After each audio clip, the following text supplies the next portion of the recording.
Assalamualaikum warahmatullahi wabarakatuh. Bismillahirrahmanirrahim. Alhamdulillahirabbil alamin, hamdan katsiran thayyiban mubarakan fih, hamdan yuafi ni'amah wa yukafi'u mazidah. Ya Rabbana lakal hamd kama yanbaghi li jalali wajhikal karim wa li 'azimi sultanik. Wassalatu wassalamu ala sayyidina wa habibina wa syafiina maulana Muhammad wa ala alihi wa sahbihi wasallim tasliman katsiran bi rahmatika arhamar ya rahmar rahimin arhamna bi rahmatikal wasi'ah. Allahumma ighfir lana warhamna wa tub 'alaina innaka antat tawwabur rahim. Allahumma ighfir lana dhanbana kullahu dikkahu wa jillah wa awwalahu wa akhirahu wa 'alaniyatahu wa sirrah. Allahumma zidna wa la tanqusna wa akrimna wa la tuhinna wa atina wa la tahrimna wa athirna wa la tu'thir 'alaina wa ardina warda 'anna. Alhamdulillah, jemaah salat subuh Masjid An-Nur lingkungan 8 Dalan Lidang yang dirahmati Allah, yang disayangi Allah, yang dipilih Allah pagi ini. Mudah-mudahan kita selalu dipilihnya ya untuk mengimarahkan rumahnya. Mengimarahkan rumah Allah itu sunnah Nabi yang sangat diambil berat oleh Rasulullah SAW, sangat dipentingkan oleh Rasulullah SAW. Selawat dan beriring salam ke atas baginda Rasulullah SAW. Allahumma shalli ala sayyidina Muhammad wa ala ali sayyidina Muhammad kama shallaita ala sayyidina Ibrahim wa ala ali sayyidina Ibrahim fil alamin innaka Hamidum Majid. Alhamdulillah, pagi ini kita sejenak bersama surah Al-Fajr yang kita ikuti dalam sholat tadi. Surah Fajar 30 ayat pendek. 30 ayat pendek. Di rakaat pertama dibaca 20 ayat. Lanjutannya di rakaat kedua. Surah ini diawali dengan sumpah wal fajri, demi waktu fajar, walayalin ashr, demi malam yang 10, wasyafa', demi bilangan yang genap, wal watar, bilangan yang ganjil, wal laili idza yasr, demi malam apabila dia berjalan ataupun berlangsung. Ada 4 ayat Allah bersumpah dalam surah ini menunjukkan pentingnya yang akan disampaikan dalam surah ini. Sementara kandungannya banyak sekali. Pertama sekali tentang azab Allah ke atas umat terdahulu yang tidak mendengar seruan nabinya. Termasuklah di sini dibilang kaum Ad, kaum Samud, dan kaum Fir'aun. Akhirnya mereka fasabba alaihim rabbuka sawta azab. Akhirnya mereka menimpa azab yang luar biasa dahsyatnya.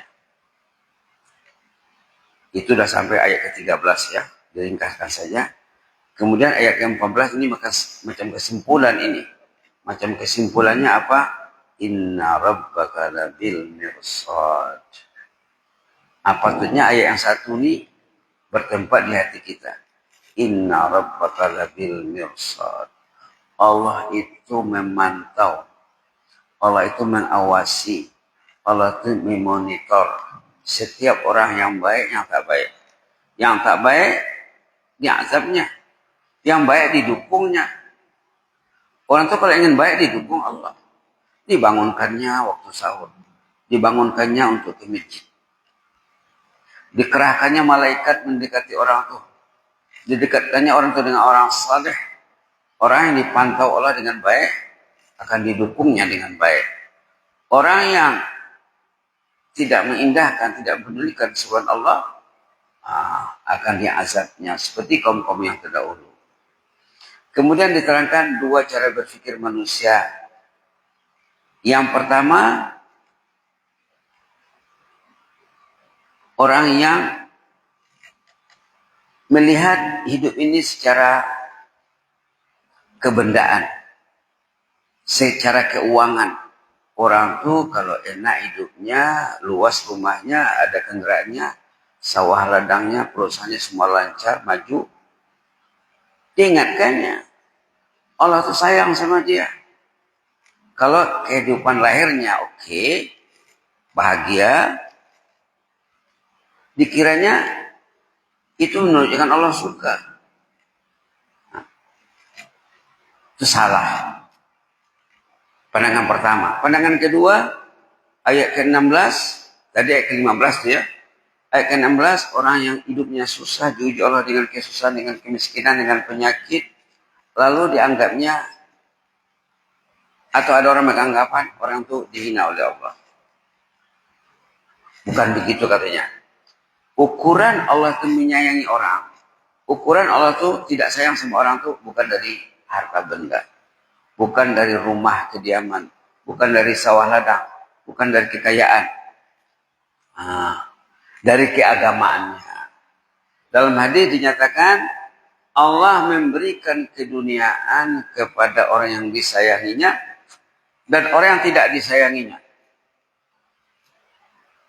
Tetapi agama hanya diberikannya kepada orang yang disayanginya saja. Jadi harta benda tidak jadi patokan, kemewahan hidup tidak jadi standar. Jadi standar jadi patokannya apa? Keagamaannya. Walaupun hidupnya sederhana, dia taat kepada Allah. Istrinya taat, anak-anaknya soleh-solehah belaka. Itu menunjukkan Allah itu menyayangi orang tua.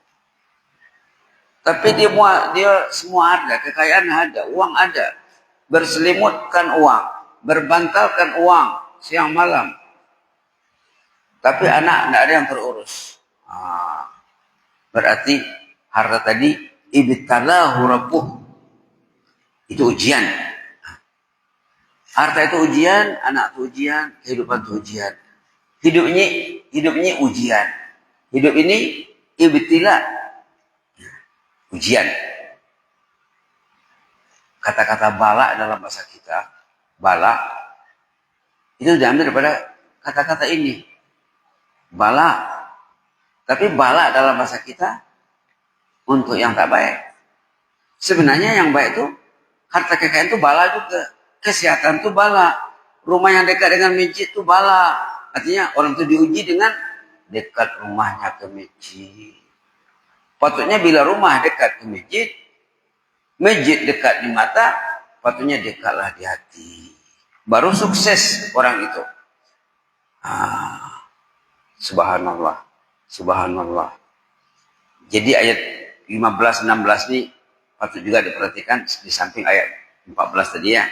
Ayat 14 tentang kita itu dipantau Allah 24 jam. Diperhatikan Allah. Bahkan disokongnya, dibantunya. Kalau kita ingin baik. Kalau orang itu tak baik, Allah tak peduli. Dia tak berniat datang ke masjid. Tak biarlah kata Allah. Biarkan saja dia di rumah. Tidak digerakkannya hatinya, tidak dikerahkannya malaikat untuk mendorong orang itu, memotivasi orang itu untuk datang ke rumah Allah. Orang yang mau datang ke rumah Allah itu bersama Allah dan bersama malaikat insya Allah kalau datang dengan ilmu. Kalau datang dengan ilmu, sebelum kita tidur, Allah suruh orang itu berniat. Niat awal bangun. Baca-bacaan orang nak tidur. Baca ayat kursi. Kalau boleh ambil wudu. Itu semuanya kerja Allah. Semuanya kerja Allah. Sunnah-sunnah sebelum tidur dilakukannya. Dia berniat. Maka bangunnya mudah, senang.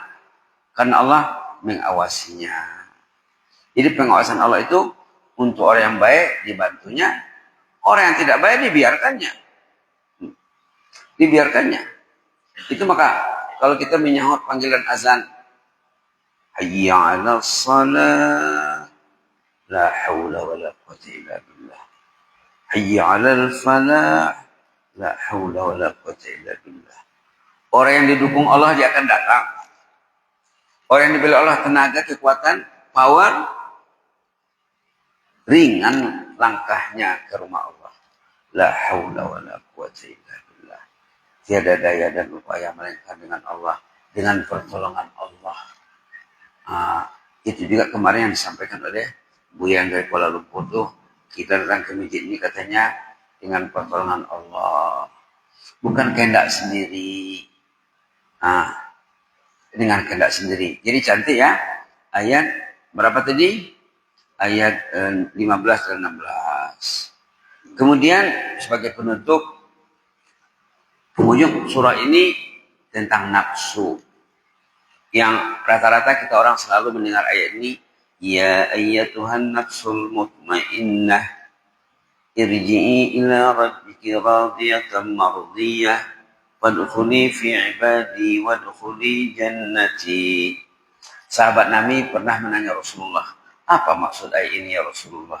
Ya ayyatuhan nafsul mutmainnah, wahai mukmin yang memiliki nafsul mutmainnah, irji'i ila rabbik, kembalilah kepada Rabbmu, kembalilah kepada Allah, berpulanglah ke rahmatullah, kata orang kita. Radiyah, Anda senang, happy. Mardiyah, Anda disenangi. Orang baik itu matinya senang dan disenangi. Malah fadkhuli fi ibadi, masuklah ke dalam golongan kumpulan komunitas hamba-hambaku yang saleh, para aulia, para syuhada dan salihin. Wadkhuli jannati, masuklah ke dalam jannahku, masuklah ke dalam surga, masuklah ke dalam surganya Allah. Berarti nanti kuburnya jadi taman surga, raudhah min riyadhil jannah. Matinya senang, kuburnya senang. Kuburnya diurus dengan baik. Ini maksud ayat ini. Matinya disambut dengan baik. Mardiyah, disukai, disenangi. Bahkan dia dipersilakan masuk jannah. Fadkhuli fi ibadi wadkhuli jannati. Jadi sahabat Nabi menanya Rasulullah, apa maksud ayat ini? Kata Rasulullah, kamu akan dengar ayat ini dibacakan kepadamu waktu ruh mau dicabut. Kamu akan mendengar ayat ini dibacakan kepadamu waktu ruh mau dicabut. Subhanallah. Mudah-mudahan kita diberi apa yang dikatakan nafsul mutmainnah. Ada dalam hadis Nabi mengajar kita doa, Allahumma inni as'aluka nafsan bika mutmainnah tu'minu bi liqa'ik wa tarda bi qada'ik wa taqna bi 'ata'ik. Doa tentang nafsul mutmainnah. Kalau faham ayat ini, bacalah doa itu. Allahumma inni as'aluka nafsan bika mutmainnah tu'minu bi liqa'ik wa tarda bi qada'ik wa taqna bi 'ata'ik. Kemudian dalam menghuraikan ayat ini dan dalam memberi ulasan tentang nafsu, kata ulama, nafsu al-mutmainnah ini kawannya malaikat. Kawannya malaikat. Partnernya malaikat. Teman baiknya malaikat. Kalau dia bersama malaikat, ringan langkahnya ke masjid. Ringan tangannya pegang Quran. Suka dia mendengar ilmu. Suka dia berinteraksi dengan orang-orang saleh. Dia akan membatasi pergaulannya. Kalau dia dengan malaikat. Nanti bila bicara tentang nafsu lain, seperti nafsu lawamah yang disebut dalam surah Yusuf. Nafsu lawamah dalam surah Al-Qiyamah. Nafsu ammarah bisu dalam surah Yusuf. Itu kata ulama, kawannya setan iblis. Maka susah nak baik. Kadang sembahyang pun tak peduli, aurat tak peduli. Subhanallah. Karena kawannya setan iblis. Itu kata ulama yang membahaskan tentang nafsu ini. Bukunya buku apa? Bukunya buku Ruh. Ada edisi Indonesianya, ada di Shopee. Ada jual di Shopee edisi Indonesia. Cetakan Indonesia ada, cetakan Malaysia ada, cetakan Kuala Lumpur ada. Bukunya kayunya Ruh.